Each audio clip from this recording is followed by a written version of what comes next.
How big is your team of researchers? Actually, it's only me, because the research came sort of slightly naturally because I've been reading a lot about this and stuff like that.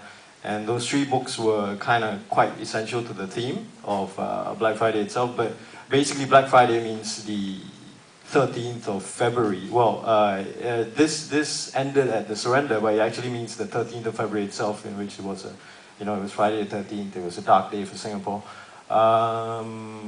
The research, most of the research was done by me. Let's say, I took about 6 or 7 months to sort of gather all the stories together, and I had a friend in Japan, a couple of people here who helped Yume, uh, who helped me with gathering information, gathering sources, and all that. And a couple of other people also helped, like Alvin from Shonan Reflections. They sort of helped me research a little bit more about the equipment and the weapons and all that. I was familiar with it, but they were really the ones who were familiar with it because they were sort of reenactors of Japanese soldiers. So yeah. So all in all, it probably took about a year, I think. Okay.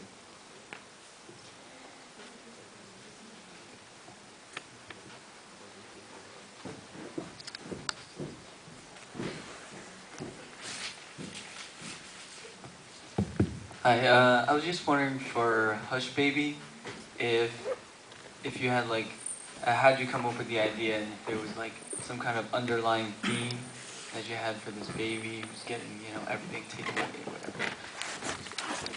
Most of my ideas come from a single image. For Hush Baby, it's a pair of hands messing around with a baby. That's the very first image that I came up with, and then I simply just built a story around it. And about the theme, it's about a struggle between a dominant character and the passive character in a film. So it actually applies to a lot of issues like citizens in the country versus government on a big scale.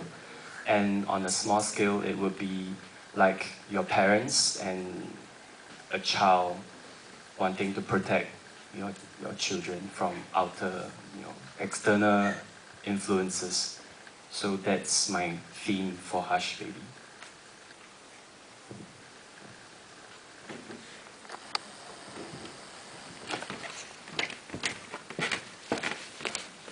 Okay. Wesley. So, I know this is part of your school project and everything, and Wesley, if you don't know him, I don't really know him also. He sent me a lot. He's quite prolific, Every other day there'll be a Wesley Aroozoo this when I'm doing shortcuts, and this is what I picked out of like 5, I think. And so, what made you pick this subject matter and the presentation of it? Oh, okay. How this film started about is I'm quite fascinated by night lights, neon night lights.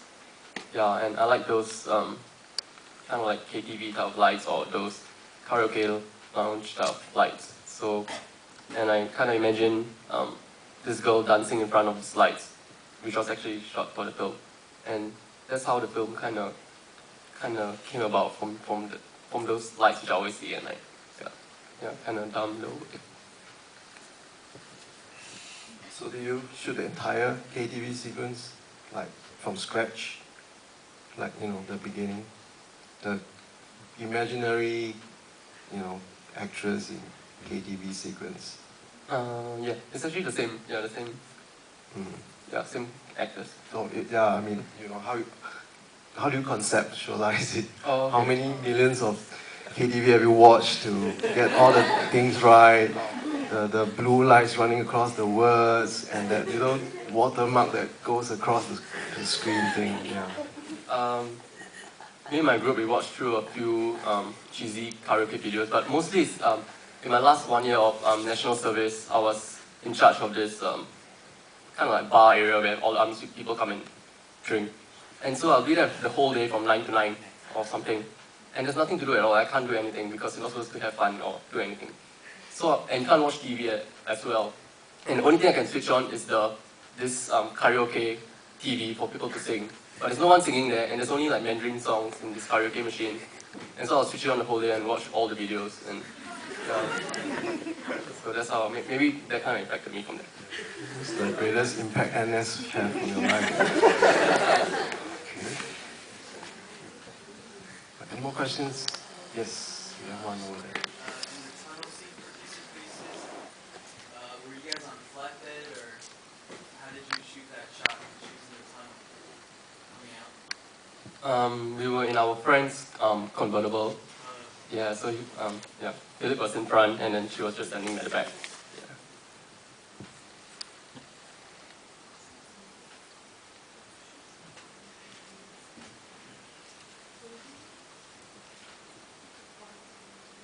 So do you have a question there? Oh no, yes.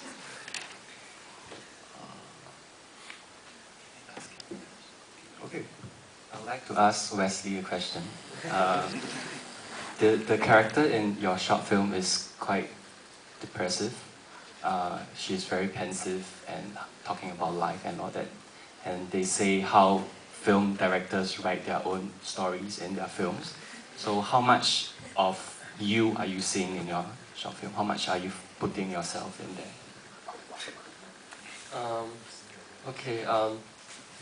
Kissing Faces was my 7th film, and it wasn't until a film which I just finished, which is number 8, and it wasn't until that film where I felt I actually could see myself in it. So it took me a while, but for this film, I don't think it's me, but the only part which is, I think, is me is the lines which she says, and yeah, like I haven't seen this film for quite some time, and when I see those lines, it kind of hits me because, yeah, those lines are kind of not universal, but you can take it and put it to any character, and it kind of works, I think. Yeah, so, but yeah, maybe I'm quite depressive also.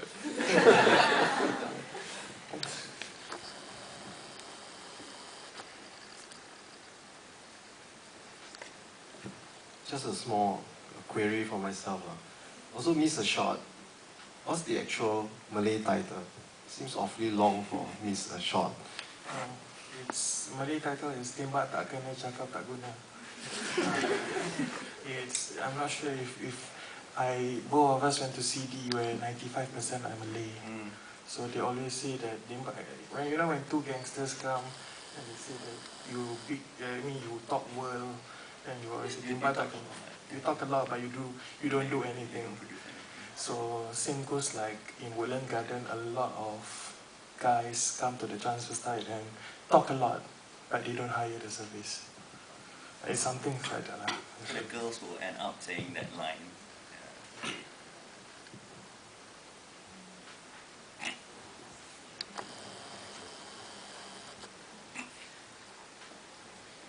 Any other questions? Okay.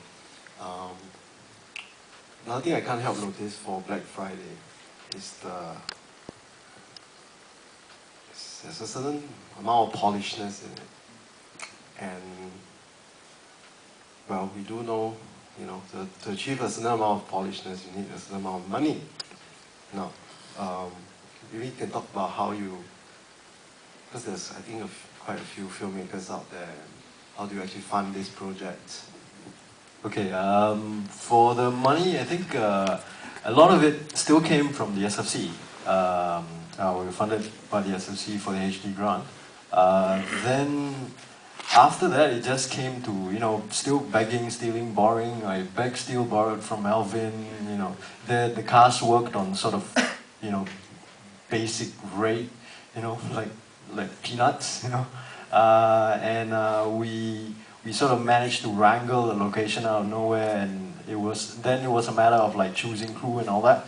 And I think I usually have like about 2 or 3 DPs who I trust with my life, and I think they are willing to sort of go 150% for me, even though they actually are getting half rates, So it's still, yeah.